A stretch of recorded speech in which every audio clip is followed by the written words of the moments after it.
Blacklight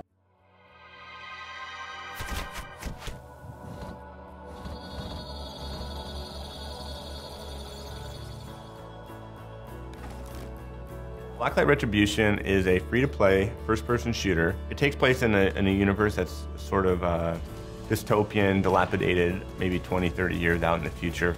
We wanted to try to make a world that would be believable, even though it did have mech suits and railguns and, you know, giant weapons to kill your friends with.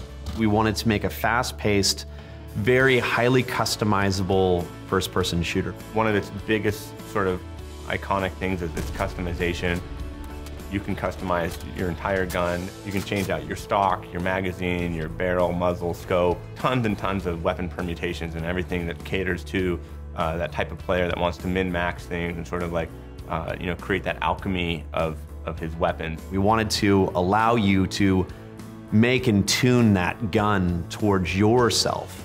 And as we moved into Blacklight Retribution, we allowed you to define your entire character. So not only just how you look, but also how you play. What we wanted to do when we first started talking about Retribution was allow a medic class not just to have an assault rifle. If you are a medic, you can have a heavy machine gun, or you could be a sniper, you can be an X or Y or Z. We want the player to define their play experience and their play style, not us. In the digital free-to-play world, there's a lot of interaction with the community. You know, we're constantly updating it and we're constantly patching it. You put out a mainstream title and it comes out, there's a DLC for X years, and then the second one that comes out, nobody usually keeps on playing. With a free-to-play, it's the same game and it just evolves. It's all about the players. It's all about the fans getting in, exploring, or finding it for the first time and playing. We want to allow people to explore, find it. And so new players can come in, or they can try it a year before, and as they come back in, they play it again. It's completely different. It's constantly changing. And it's really up to us, and it's really up to the developer to want to change and to want to kind of have that ebb and flow of development.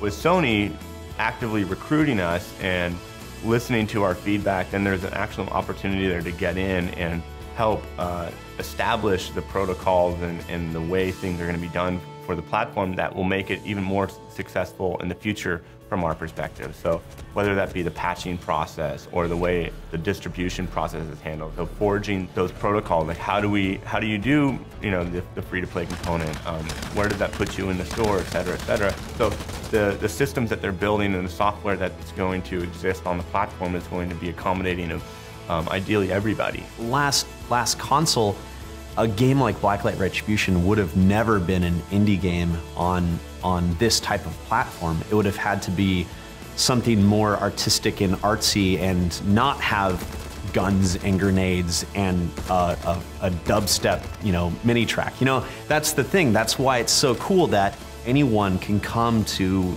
this group now and say, I've got an amazing idea, but I can do it.